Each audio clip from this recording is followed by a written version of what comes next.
Hello friends, welcome to bliss cinemas. இன்னைக்கு நம்ம Tamil டப்பிங்ல நெட்ஃபிளிக்ஸ்ல release ஆயிருக்க தம்முடு படம் எப்படி இருக்குன்னு பார்க்க போறோம். வாங்க வீடியோக்குள்ள போகலாம். இந்த படம் பார்த்தீங்கன்னா ஒரு பக்கா கமர்ஷியல் படமா ரிலீஸ் பண்ணியிருக்காங்க. இப்போ இந்த படம் எப்படி இருக்கு, பார்க்கலாமா வேணாமா, யாரெல்லாம் பார்க்கலாம் அப்படின்றத இந்த வீடியோல தெளிவா பார்க்கலாம். இப்போ இந்த படத்தோட கதையை பத்தி பார்க்கலாம். வைசாக்ல பார்த்தீங்கன்னா ஒரு மிகப்பெரிய ஃபேக்டரியில பாம்பு பிளாஸ்ட் ஆகுது. அதுல பல பேர் இறந்து போயிடுறாங்க. இந்த கேஸை ஜான்சி அப்படின்றவங்க பார்த்தீங்கன்னா இன்வெஸ்டிகேட் பண்ண ஆரம்பிக்கிறாங்க. அவங்க ரொம்ப நேர்மையான ஒரு அதிகாரி. ஆனா அந்த ஓனர் அதுல இருந்து தப்பிக்கணும் அப்படின்றதுக்காக பல விதங்கள்ல இவங்கள இன்ஃப்ளூயன்ஸ் பண்றாங்க. இவங்க அதெல்லாம் தட்டி கழிச்சுக்கிட்டு இவங்க வேலையை பார்த்து நேர்மையா போயிட்டு இருக்காங்க. ஒரு நாள் அவங்க பாத்தீங்கன்னா ஒரு வில்லேஜுக்கு போயிருக்காங்க. அங்க போன இடத்துல இவங்களை அட்டாக் பண்ண பாக்குறாங்க. அங்க நம்ம ஹீரோ களத்துல இறங்கி இவரை காப்பாத்துற. அப்படி நம்ம ஹீரோக்கும் இவங்களுக்கு என்ன சம்பந்தம், கடைசியில அந்த ஓனருக்கு தண்டனை கிடைச்சதா இல்லையா அப்படின்றது தான் இந்த படத்தோட மொத்த கதையே. இப்ப இந்த படத்தோட பாசிட்டிவ் நெகட்டிவ் பத்தி பார்க்கலாம். பாசிட்டிவ், தமிழ் டப்பிங் ரொம்ப நீட்டா லிப்சிங் கூட பண்ணி கொடுத்திருக்காங்க. ஸ்டோரி பிளாட் வைஸ் பார்க்கும்போது ஒரு கமர்ஷியல் படத்துக்கு என்ன ஸ்டோரி பிளாட் வேணுமோ அதை ரொம்ப நீட்டாவே எடுத்திருக்காங்க. அதே மாதிரி இந்த படத்தோட மிகப்பெரிய பாசிட்டிவ் பார்த்தீங்கன்னா படத்துல வர ஆக்ஷன் போர்ஷன்ஸ் தான். ஒவ்வொரு ஆக்ஷன் போர்ஷன்ஸுமே அதகலமா இருக்கு. குறிப்பா ஃபர்ஸ்ட் ஹாஃப்ல வர ஆக்ஷன் போர்ஷன்ஸ்லாம் தரமாவே இருந்தது. பெர்ஃபார்மன்ஸ் வைஸ் பார்த்தீங்கன்னா படத்துல நடிச்சிருக்க ஒவ்வொருத்தருமே நீட்டான பெர்ஃபார்மன்ஸே கொடுத்திருக்காங்கன்னு சொல்லலாம். குறிப்பா நம்ம ஹீரோலாம் ஒரு தரமான பெர்ஃபார்மன்ஸே கொடுத்திருக்காரு. டெக்னிக்கல் ஆஸ்பெக்ட்ஸ்லயும் படம் சவுண்டா இருக்கு. சினிமோட்டோகிராஃபி, சவுண்ட் எஃபெக்ட்ஸ், பிஜிஎம் எல்லாமே நல்லாவே பண்ணி கொடுத்திருக்காங்க. இந்த படத்தோட மிகப்பெரிய நெகட்டிவ் பார்த்தீங்கன்னா படத்தோட ஸ்கிரீன் பிளே தான். அவங்க இஷ்டத்துக்கு ஏனோ தான் எழுதி எடுத்திருக்காங்க. பல சீன்ஸ் நமக்கு பிரெடிக்டபிளா தான் இருக்கு. அது மட்டும் இல்லாம கேரக்டர் ரைட்டிங் வைஸ் பார்த்தீங்கன்னா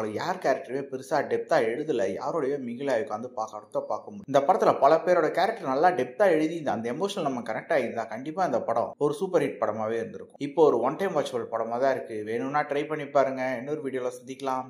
தேங்க்யூ.